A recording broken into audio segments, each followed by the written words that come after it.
Brian Maxwell here at Bergeron Chrysler Dodge Jeep Ram in Metairie, Louisiana. And real talk, nice store too, huh? One thing I want to talk about right now, some I've been getting a lot of messages on. We're going to talk about the power of presentation, because at the end of the day, this is where I see a lot of salespeople actually drop the ball. Because up to this point, just sitting down, you're asking questions, you're establishing rapport with people, and all of that's fine and dandy. But we all know what happens when you come back off a demo drive.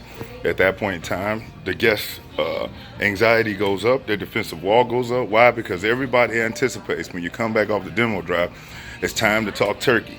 It's time to get into what they came in for the whole time, which is what is it going to take for them to start enjoying it. But here's what can minimize resistance as far as with that. The better you are at presenting the vehicle and actually tailoring it to fit whatever specific objections or goals they have, the easier it'll be for you to be able to educate and to come to a common ground with your guests to make it that much easier for them to be able to drive home in it and start enjoying it right away. Here's what I mean. A lot of salespeople will take a customer out, they'll point a vehicle out, and then they'll stand back and actually let the customer walk themselves around. Let them open up the doors, look in the trunk and whatnot, and they really miss out on the opportunity to present that vehicle in a way where it almost seemed like it was created and tailored to suit that individual. Now, how do we do that? When we're building rapport with the person, asking the relevant questions, listen with the intent to understand not just the vehicle needs, but the objectives and the goals of the person. And then when you bring them out to present the vehicle, actually get ready to do just that, which is presented, starting off at the hood.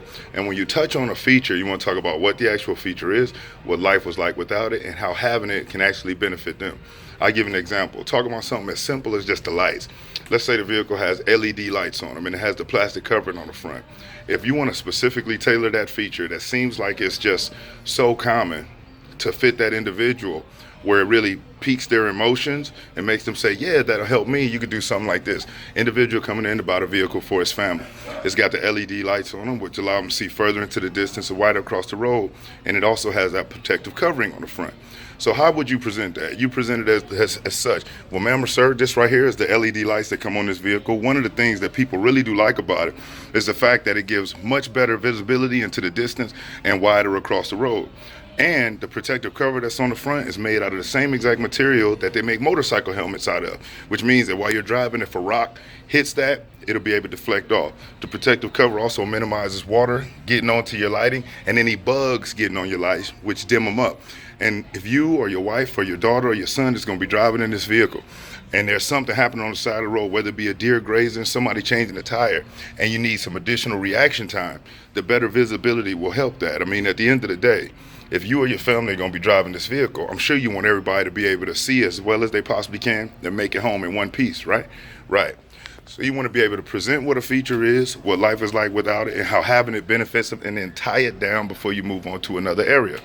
Too many times we talk about a feature and then we move on without getting that guest to confirm with us that they too see the value or the benefit of that particular feature.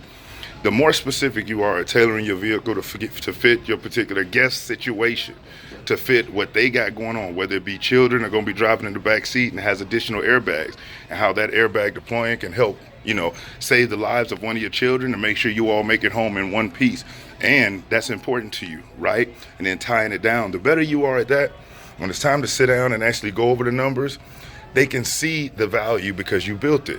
Price will always be on the table, no doubt. It will always be there. But when value exceeds price, people are a little bit more willing to invest in something that they see value in rather than just paying for something that they see no value in.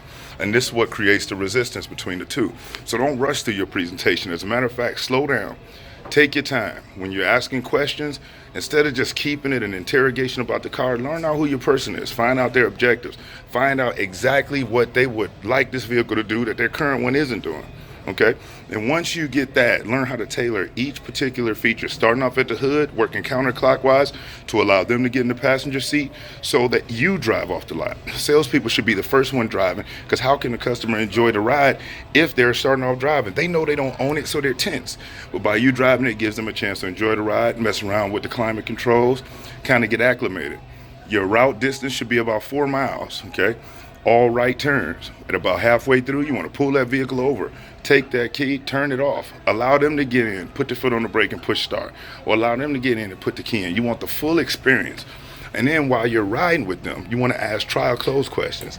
Now, traditionally, people want to say, hey, is this the vehicle you can see in your driveway, or is this the thing you can see owning? And those are okay, but they still are kind of more so focused on the salesperson. Another way to get them to assume ownership through questions is if you've been speaking with them and they go on vacations, ask them, hey, what's the first vacation you and your family going to go on in your new vehicle? Or asking them, hey, who's the first family member or friend you're going to show your new ride to? In order for them to answer these questions, they still had to mentally assume ownership. And so whether you're asking, hey, is this what you can see yourself owning, or seeing your driveway, which seems really salesy, asking those other questions can get you the same exact results, which at the end of the day is getting them to mentally assume ownership. Okay? So the power of the presentation is priceless. So many thousands are lost through a weak presentation. Don't shortcut this. Take the time. And if they ask you a question and you're unfamiliar with it, don't bullshit them. Let them know, hey, listen, that's a great question. As a matter of fact, I'm going to jot that down and I'll get you the answer once we get back inside. Is that cool? And if you need to, guess where else you may find an answer at? On the sticker, okay? It'll be right there. But make it easy on yourself. Remember, the people are the most important part of this entire process. Do not skip over taking the time to do a powerful presentation for people, which helps them be able to make a smart, safe buying decision that much easier. All right? I'm Brian Maxwell out here at Bergeron Chrysler Jeep in Metairie, Louisiana, and I look forward to seeing you at your dealership. Over and out.